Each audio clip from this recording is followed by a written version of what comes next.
आज की कहानी एक टोकरी मिट्टी। गांव के किनारे एक छोटी सी झोपड़ी थी। उस झोपड़ी में एक बूढ़ी विधवा और उसका 10 साल का बेटा मोहन रहते थे। उसके पास न खेत था न ही धन दौलत, बस वही छोटी सी झोपड़ी और उसके सामने थोड़ी सी ही जमीन जो उसकी पूरी दुनिया थी। मोहन के पिता कई साल पहले बीमारी से गुजर चुके थे। उसके बाद बूढ़ी माँ ने मजदूरी करके किसी तरह बेटे को पाला।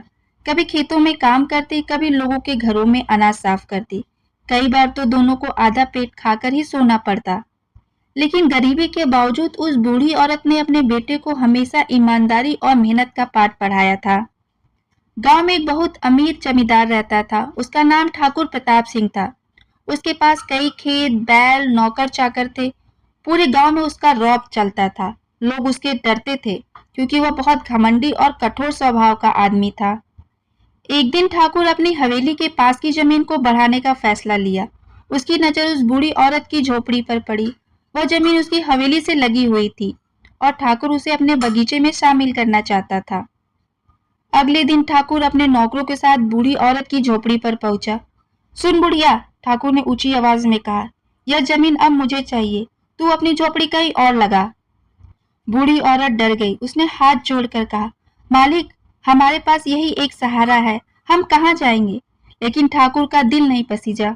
उसने कहा, मैंने फैसला कर लिया है, कल तक यह जगह खाली हो जानी चाहिए। पूरे गांव में यह बात फैल गई।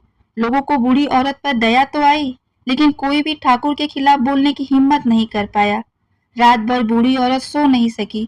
मोहन अपनी माँ को उदास देखकर बोला, माँ, क्या सच में हम यह घर छोड़ देंगे? बूढ़ी माँ की आंखों में आंसू आ गए। उसने बेटे के सिर पर हाथ फेरते हुए कहा, बेटा, गरीबों की सुनता कौन है। अगली सुबह ठाकुर अपने नौकरों के साथ फिर वहां आया। बूढ़ी औरत चुपचाप अपनी टूटी फूटी चीजों को समेट रही थी। तभी उसने धीरे से ठाकुर से कहा, मालिक, मैं आपकी बात मानकर यह जगह छोड़ दूंगी, लेकिन जाने से पहले मेरी एक छोटी सी विनती है। ठाकुर ने घमंड से पूछा, क्या चाहिए? बूढ़ी औरत बोली, मैं इस झोपड़ी की एक टोकरी मिट्टी अपने साथ ले जाना चाहती हूँ। बस इतनी सी इजाजत दे दीजिए।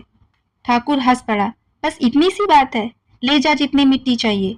बूढ़ी औरत अंदर गई और थोड़ी देर बाद एक टोकरी मिट्टी भर ले आई। फिर उसने विनम्रता से कहा, मालिक, कृपा करके यह टोकरी मेरे सिर पर रखवा दीजिए। ठाकुर ने अपनी नौकर की ओर देखा, लेकिन बूढ़ी औरत बोली, नहीं मालिक, आप ही इसे उठाइए। मैं चाहती हूँ कि मेरे घर की मिट्टी का सम्मान आपके हाथों से हो। गांव वाले यह दृश्य देखने लगे। ठाकुर ने मुस्कुराते हुए टोकरी उठाने की कोशिश की, लेकिन टोकरी उम्मीद से कहीं ज्यादा भारी थी। उसने पूरी ताकत लगाई, पर टोकरी जमीन से ऊपर नहीं उठा पाया। उसका चेहरा लाल हो गया। उसने दोबारा कोशिश की, लेकिन फिर भी वह टोकरी नहीं उठा पाया। अब गांव वाले आपस में फुसफुसाने लगे। बूढ़ी औरत शांत स्वर में बोली, मालिक, आपसे एक टोकरी मिट्टी नहीं उठाई जा रही है।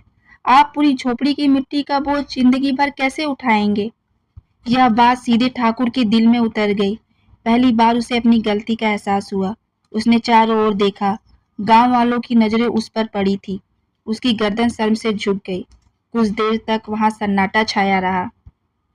फिर ठाकुर धीरे से बोला, मुझे माफ कर दो माँ, मैं लालच में आकर बहुत बड़ा पाप करने की कोशिश की।